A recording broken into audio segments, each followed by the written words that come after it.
Of course, as we mentioned, an explosion went off overnight in Elizabeth, New Jersey, after police discovered 5 pipe bombs near a train station there.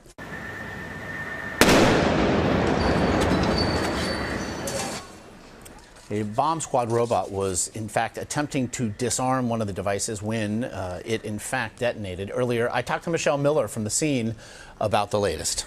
As you well know, that Amtrak and all of those commuter lines run through this particular station. It is now reopened. It was closed for much of the night as investigators are trying to figure out whether or not that this blast was in fact related to those other explosions. As you said, we now do and can confirm that all of those explosions have that common connection.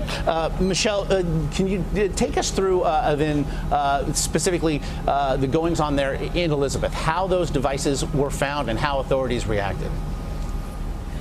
It is quite an interesting story. As 2 men noticed the bag near a trash can, they actually took it away from the trash can to see what was inside of it.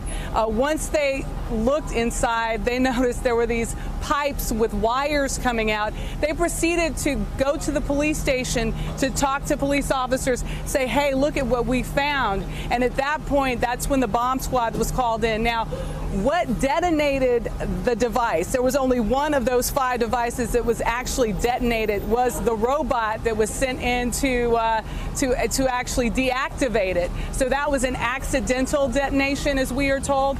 But by and large, the mayor here was speaking to us and saying that, you know, it was quite a startling event as that explosion went off.